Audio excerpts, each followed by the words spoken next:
Hello, everyone. My name is Lovedeep Saini, and I'm really excited to be here with you today. First of all, thank you to John Snow Labs and the organizers of NLP Healthcare Summit for coordinating this conference. And thank you for inviting me and letting me be a part of it. So, a little about myself. I was trained as a physicist and began working at Gallagher in 2018 as a data scientist. And now I lead natural language processing and machine learning initiatives here. A quick intro to Gallagher. It is one of the world's largest insurance brokerage, risk management, and consulting firm, and third party claims administrative service provider. So at Gallagher, we do a variety of text analytics. We analyze client experiences, claimant comments. We look at insurance policies and health benefits contracts, service center transcripts, many other things. So we do a lot of language analytics across insurance and healthcare space. And for that, we aim to use the latest advancements in natural language processing and machine learning so that we could improve the overall experience for the individuals and, in other terms, for the improved business outcomes. So, before I go any further, I would like to make a disclaimer that although I work for Gallagher, any opinions I express today are my own and do not reflect those of Gallagher. Having said that, now I'm excited to share my insights and experiences with you all and look forward to engaging in discussions around it. Great. So let's dive into the agenda. First, I'll start talk about the overlap of natural language processing with insurance industry. Then moving to one of the most interesting applications of natural language processing, that is sentiment analysis. And throughout my talk, I'll be discussing the benefits as well as some applications of it. Then we'll dive into the technical implementation and we'll go over the process flow. And I'll also share some of the exciting existing industrial applications. And after that, we'll do the dive into the associated challenges and how to mitigate them. And finally, we'll summarize this whole analysis. And by the end of the talk, I hope we will have a greater understanding of on how natural language processing can drive our business goals. Okay, so now let's look at the main topic, the first topic, insurance industry and its overlap with natural language processing. So as we all know, data is everywhere these days, right? And when it comes to the insurance industry, there are various channels to consider. So ranging from text messages to social media, emails, phone calls, surveys, contracts, anything. Now, let me take a step back and make a point that why we are here in Healthcare Summit. So, when we talk about the insurance industry, it's important to know that insurance includes various stakeholders such as insurers, customers, agents, and healthcare providers. And they all play a crucial role in functioning of the industry. So they all use these channels in one way or the another. And whether it is to communicate with their customers or send them some sort of reminders or provide them some sort of updates, insurers use that. And a claimant, a customer, use it to file claims or may ask questions via these channels, or they look for information about insurance products or policies, or they want to know the updates about the claim process. And on the other hand, healthcare providers, they also use it to process these channels to process medical benefits. So they all use these channels and collect information in terms of unstructured data, right? So we collect data, we have a lot of information that how our businesses are processing, but now how to analyze this. However, analyzing these large volumes of data is really time consuming and challenging. And that is where natural language processing comes in. So, in summary, I'm trying to say here that natural language processing nowadays can be a game changer for insurance industry. So now let's explore one of the most fascinating applications of natural language processing, that is sentiment analysis. So here is a quick overview. It is the process of determining the writer's opinion, attitude, or emotion towards a specific topic or product. Now, to extract such type of information from text, various techniques like machine learning, deep learning, or natural language processing are utilized. And to using and with help of these techniques, we then classify the text into predefined categories or some sort of scaling. So let's say we want to predefine in three categories: positive, negative, and neutral. But it depends on your use case here. So for me, for us, let's say we want to go with this multi-classification problem, that we want to classify our text into three categories: negative, neutral, and positive. So here, this image below at the bottom of this slide is an example of how the output of such an analysis might look like. Now let's talk about how can business benefit from that. So it can help monitor business reputation by identifying the overall sentiment towards their brand. It can help improve products by identifying customer reviews that indicate dissatisfaction with a particular product, right? It can also help with better customer services. Let's take an example here that if large number of customers are complaining about long wait times when filing a claim or seeking for their benefits information, the company can allocate additional resources to reduce such wait times, right? Okay. On the right side, I'm listing some additional applications that I'm sure can be applied to any industry. It can help with segmenting customers based on their preferences and requirements, thus allowing targeted marketing for better engagement. So let me take an example here. So if a group of customers consistently providing us positive feedback about a product or let's say service, then we can develop a marketing campaign to reach out to them and encourage them to make more purchases about that product. So that hence we improve our business outcomes. And on the other way, the similar use case is we can generate, companies can generate customized follow-ups or say personalized solutions for specific issues causing some sort of dissatisfaction. For example, if a customer is dissatisfied with the claims process, the company can assign a dedicated claim specialist to help them with their claim and may provide regular updates on the progress of their case, thus making them happy. That's a personalized solution, right? So, in overall, sentiment analysis can benefit insurance companies and other industries in a variety of ways. So, now let's talk about its implementation, the real technical parts. And for that, we use here the most useful library for us is Spark NLP and BERT. That's what we have used. And let's take a deep dive into the few points about Spark NLP and then BERT. So on the left side, we see I have listed few points like Spark NLP. First of all, it is an open source library built on top of Apache Spark. It offers an impressive inventory of techniques, including tokenization, part of speech tagging, named entity recognition, and many others. And it also provides an easy to use interface and several ready to use language models that are already trained and can be just loaded directly into your disk by simply specifying the name and maybe a few configuring parameters. And on top of that, it is highly scalable, allowing users to process volumes of data quickly and efficiently on distributed computing clusters.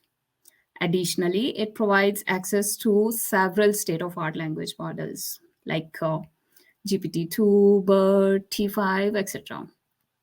Now talking about BERT, on the right side, Let me first say this big name. BERT stands for Bidirectional Encoder Representation from Transformers.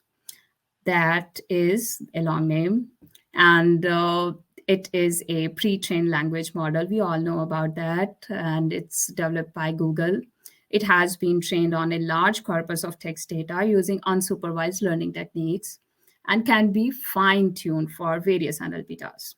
Now, having said that, you might be wondering that why we chose BERT. So because the main reason, it effectively captures the context and the nuances of the language. And as I said, we can fine tune it for our particular use case. So that's another additional benefit. So thus, we can provide really highly accurate predictions for sentiment analysis. Now let's explore how these ideas can be put into practice. So here is the process flow. Let's start with the left side. So the first step is data collection, where data is collected from various sources such as call center transcripts or consumer feedback or surveys, etc. The second step is pre-processing and filtering. So where the data has to be cleaned and tokenized into standardized formats so machine could understand, the algorithm could understand it. The third step is embedding generation, where BERT is used to generate word embeddings for text data so that it could capture the context and semantics of the language. The fourth step is model training, where the classification model is trained on those embeddings. The fifth one is model evaluation. In case we have ground truth data, we can go for accuracy and check the performance of the trained model. But in case we don't, then we can go with some sort of human evaluations. Finally, the trained model is deployed to production environment and where it can be used by anyone within data science team or outside data science team to classify new text data and generate sentiment analysis, the sentiment scores, so that business could finally use it. Now, if we jump to the right side, we can go over this example scenario for sentiment analysis. So here, example is about a service center application that assuming that there is a service center and we are collecting voice data from that. And the first step is pre-processing here, which is the important step for voice data analysis, where the voice data must be converted to text. Then this process data will go through all these steps that we just discussed on the left side. And we finally classify the caller messages. And we can generate actionable insights. For example, let's go over this, we can find the list of top 10 most common complaints. So see, this can assist business in prioritizing their improvements efforts on these complaints, why they are unsatisfied, or why customers are calling about why they are complaining, and thus business can allocate resources to improve on those complaints, and they can be more effective. And on top of that, in order to create in order to analyze trends over time, we can generate dashboards, reports, etc. on this, right? So, so that's how we can businesses can track their progress in addressing their customer concern in case they are consistently complaining. But in case there aren't many complaints and customers are really happy with the product or with the service, then businesses can use this as a benchmarking stuff. So having said that, now let's move on to the next part, which is about taking a look at some of the exciting existing industrial applications of sentiment analysis. Okay, so almost every major player in the insurance sector, whether they are carriers or healthcare providers or pharmacy benefit managers, they have all used sentiment analysis in some capacity. So here I'm listing some of the existing applications like Humana uses sentiment analysis in its call centers to enhance customer engagement. Nationwide uses it to detect members' mood. Repigen uses it for improving patient satisfaction. Allstate's intelligent agent is aiming to increase customer satisfaction so that they could reduce the call center volume. BCBS, North Carolina, uses AI and sentiment analysis to reduce administrative costs and thus increase member satisfaction. And there is this interesting use case mentioned in this linked HPR article that it can be used in situations like facial recognition technology to analyze customers' emotions in retail stores. So, isn't that amazing? So, it can be used in kind of across many different fields and across many different businesses. So the key takeaway is that the applications of sentiment analysis are now being used by several players in the industry. But as with any other data science project, there will be challenges and roadblocks to overcome.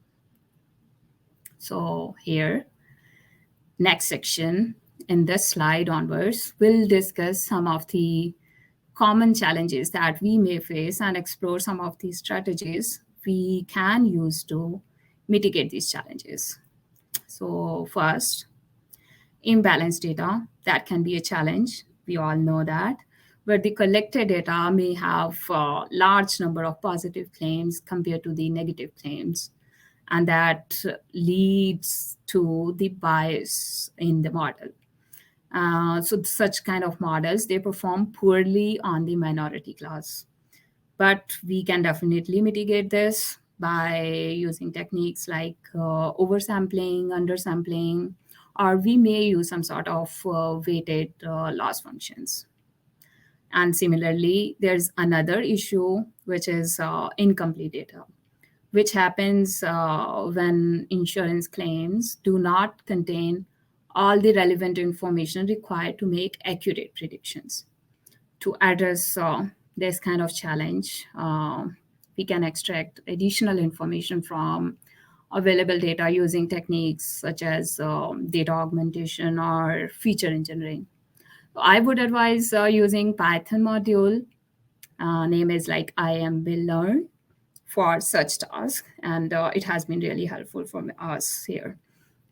Then third challenge, which is noisy data, is that's a big challenge. The reason here are like misspellings or other grammatical errors, and there can be many other issues. The conversion from PDF to text. So that there these kind of challenges gonna be there. But to handle this, we can again employ these techniques such as text pre-processing or spell checkers or other machine learning libraries or Python libraries so that we could correct these mistakes. A further issue is data storage. Now, as data is collected from different channels, there could be different formats and it might be coming from different locations. So that's gonna be a big challenge that to how to access this and how to process it efficiently. Now, to mitigate this part, we should be storing and managing our data effectively using techniques such as data warehousing, data lakes architecture, or some sort of cloud storage. Lastly, ethics is a crucial consideration in sentiment analysis, especially when it comes to using AI to track voice, text for identifying claims fraud or mental health conditions. So it is essential to establish and maintain ethical practices. That's really important advice here, and ensure that member opinions are obtained from all possible legal sources and that there is a year-round supply of member sentiment data. So continuous supply has to be there of this data. And the list of challenges doesn't end here. Here we go with a different set of challenge, uh, like handling complex emotions like negations and sarcasm in written text. So this kind of challenge that's hard to deal with, as it can be difficult for sentiment models to interpret these because the sentiment conveyed by the text here may not match the sentiment of the words used in the text. So negations are the examples, like when a negative word is used to negate the sentiment of a sentence. For example, let's go with this example. This text that I don't like this insurance policy. So like here has a different meaning, but as soon as we add don't like, we are negating this positivity, right? And sarcasm, on the other hand, is when statement is made that is opposite of what is meant.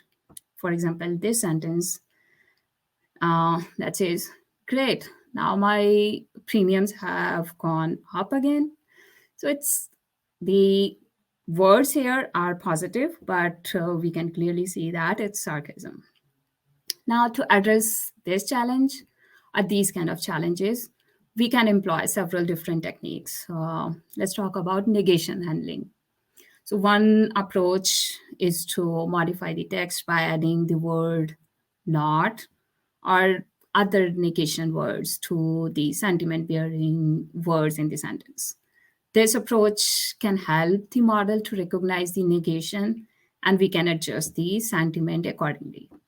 So I'll advise to write your own kind of negation handling functions here. Sarcasm detection, an approach here that is really useful is to use machine learning techniques to detect sarcasm in the text. And here's the example of such model available within the Spark NLP framework and Hugging Face framework, I guess. Then emotion detection. So, an alternate approach is to focus on identifying the emotions rather than the sentiment. So, emotions such as anger, frustration, or sadness, those that are conveyed by the text. So, we can detect emotion, and there are models available for emotion detection as well, or you can train your own. So, we can handle this situation too. Now, another difficulty is uh, context. Now, when we talk about the insurance industry, it has its own vocabulary. So, context specific words and expressions that are specially used in insurance industry, we need to learn about that. So, certain words or expressions may have different meaning depending on the context in which they are used. So, let's take an example here that the term claim can refer to a request for compensation from an insurance company, or it can also refer to an assertion made by a customer. So this causes a confusion and affect the model's overall accuracy. Now, to mitigate this kind of challenge, it may require domain-specific knowledge, such as dictionaries, lexicons, ontologies, etc., and the expertise to identify and extract the relevant information. So, with this domain specific data, what we can do, we can fine tune the transformers like BERT or GPT, etc. Or additionally, techniques such as topic modeling or entity recognition, they can also be used to identify relevant keywords and phrases in the data specific to industry. So I'll conclude this section by saying that by being aware of these challenges and knowing how to address them, we can ensure that our sentiment analysis project is successful and delivers accurate insights. So in this slide, I'll summarize some of the accomplishments and successes that were achieved here using the sentiment analysis, and Yeah, especially using Spark NLP as the backend for it. So the list of benefits of sentiment analysis on the left side here includes, as we discussed, improved customer retention, more efficient claims handling process, better risk management, and definitely enhanced marketing strategies. On the right side, talking about Spark NLP, it has made great strides in the field of natural language processing. I want to state that. It offers efficient processing. Being a distributed NLP framework, it can process large amounts of data in real time. Real time is the key here. It's a customizable tool, and the libraries available within the framework. Those all allow users great flexibility to meet their unique needs. And with the scalability of Spark NLP and especially BERT, businesses or any industry can handle and evaluate massive amounts of consumer input as the operations of that business scales or expand or evolve. So we can similarly scale the backend technology here. And talking about the domain specific context, etc. So Spark NLP, which offers easy accessibility to models like BERT, and BERT being a cutting edge language model, it definitely excels at understanding natural language font points and a context. So finally, here are the summary points, or the key takeaways here are listed, that NLP has recently become more efficient and scalable, and businesses can easily implement NLP solutions using Spark NLP's pre-trained models and tools. I'm a big fan of Spark NLP. Companies that collect large amounts of unstructured data and want to become data-driven decision makers can use NLP techniques like sentiment analysis or entity recognition or topic modeling or text summarization to turn this data into valuable insights. This helps organizations in gaining a competitive advantage and improving their customer services and the overall operational efficiency. So that's the summary. These are the key takeaways. And before I end my presentation, I would like to take a moment to express my gratitude to the organizations for giving me the opportunity to share my insights with you today. And I'll also uh, thank all of you for taking the time to attend and engage with the content. Thank you again. And now I would like to open up the floor for any questions you may have. And please feel free to connect with me on LinkedIn if you would like to continue the conversation. Thank you.